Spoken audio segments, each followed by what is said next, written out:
But I think actors become actors in order to hide who they are. They put on masks. They want to be someone else. Hugh Laurie isn't just an actor. He's a man who dissected the craft like a surgeon and fought through it like a battle.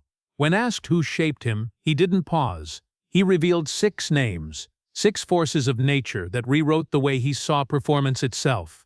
I said, what is the sort of safety thing here with this wild lion? And they said, well, the first thing is we make sure, before the lion works, we make sure that he has sex. These weren't just actors. They were storms. They were monuments. They were fire and shadow, and each one left an echo inside him. An echo you can still hear in every role he's ever played. I actually think, believe it or not, that there is an opposite effect at work, which is that one has to fight hard not to copy, not to pick up other people's rhythms and other people's inflections and other people's... Sorry. Stay with me, because once you know who they are, you'll never look at Hugh Laurie the same way again. For Hugh Laurie, the first name was obvious. Robin Williams. To Laurie, Williams wasn't just an actor. He was a force of nature, a storm that could lift you up and break you down in the same breath. On screen, he detonated.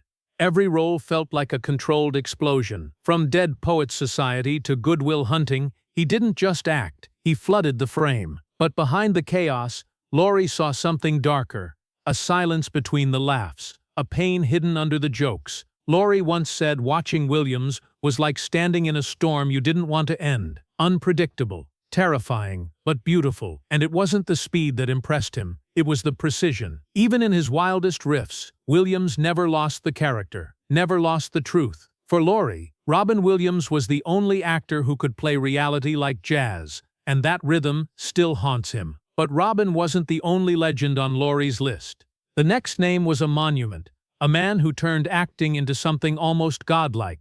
If Robin Williams was the storm, Laurence Olivier was the monument. To Hugh Laurie, Olivier wasn't just great, he was the standard, the impossible blueprint every actor secretly measured themselves against. Laurie once described him as a magician, building a cathedral with a scalpel, every gesture sharp, every word deliberate, every glance heavy with meaning.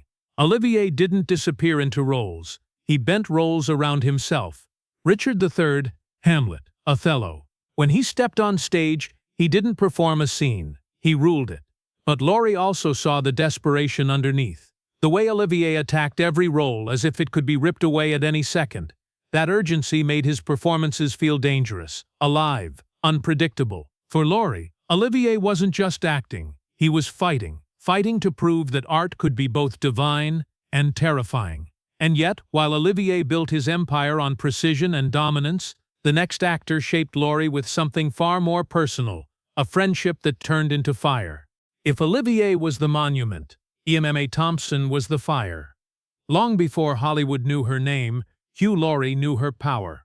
They met at Cambridge, 2 sharp minds clashing, sparring, pushing each other.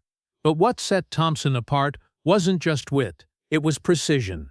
She could destroy you with a single line or break your heart with silence. In Sense and Sensibility, she unraveled with nothing but restraint. In The Remains of the Day, she carried devastation in a glance. No theatrics, no noise, just truth, delivered like a blade. Laurie once said, "Standing next to Emma is dangerous. If you don't raise your game, you vanish." She never chased likability. She chased honesty. And in a world of actors desperate to be loved, that fearlessness made her unstoppable. But Emma wasn't the only master of subtle power, because Laurie also studied someone who proved that restraint could be louder than a scream. Colin Firth looked every bit the classic leading man, polished, stoic, controlled, but Hugh Laurie saw the storm beneath. Firth's strength wasn't in shouting or demanding attention, it was in restraint, in letting silence speak louder than words. Laurie once joked that Firth could say more with a blink than most actors could in an entire monologue. But behind that joke was respect, because pulling back takes more courage than pushing forward. In The King's Speech, Firth turned vulnerability into triumph. In A Single Man, he broke hearts with nothing but stillness. Even in Bridget Jones's Diary, he carried weight in the smallest moments. For Laurie, Firth was proof that power doesn't always come from volume. Sometimes it comes from patience, from waiting, from holding everything back until it hurts. But Laurie's story isn't just about colleagues he admired from afar. One influence was closer, so close that their bond defined the rhythm of his career. Some influences come from idols, others are born from friendship. For Hugh Laurie, that bond was Stephen Fry. They weren't just colleagues, they were two halves of the same fire. From Jeeves and Wooster to their early sketches, their chemistry didn't need rehearsal, it was instinct. Two minds sparring at the same frequency, finishing each other's thoughts before they were spoken. Laurie called Fry a mind on fire, not because he always had answers, but because he was always chasing better questions. Fry could bend words, twist expectations, play the fool and the philosopher in the same breath. And Laurie took notes, because behind the wit was something braver. Vulnerability, worn like armor. Laurie once said, "Stephen plays pain as if it were part of the joke, and somehow that makes it hurt even more." For Laurie, Fry wasn't just a partner in comedy, he was a mirror, a reminder that tragedy and laughter are the same language, just rewritten. But Laurie's deepest revelation came from an actor he never even worked with, a man whose presence was pure danger. For Hugh Laurie, the final name wasn't a colleague. It was a legend he studied frame by frame. Peter O'Toole. O'Toole was too tall, too intense, too unpredictable. By every rule of the craft he should have failed, but instead, he redefined what acting could be. Laurie described him as chaos held in place by intelligence, a man who could stand still and still steal the entire scene. No theatrics, no safety net, just the constant feeling that something might explode. Watching him in Lawrence of Arabia or The Ruling Class was like watching someone walk a tightrope with a lit match. He never fell, but you always believed he might, and that was the point. O'Toole didn't treat acting as a job, he treated it as war. He risked everything, every take, every role. Laurie remembered his words, "I will not be a common man, I will stir the smooth sands of monotony." For Laurie, that wasn't just a quote, it was a mission statement, the kind of courage that left scars on anyone who dared to watch. But Laurie's list wasn't about worship, it was about impact. And the echoes of these 6 actors still live inside every role he plays. For Hugh Laurie, these 6 names were never about fame, they were about force, about courage, about the kind of artistry that refuses to fade. Robin Williams, the storm who mixed laughter with pain. Laurence Olivier, the monument who made perfection look terrifying. Emma Thompson, the fire who forced honesty into every scene.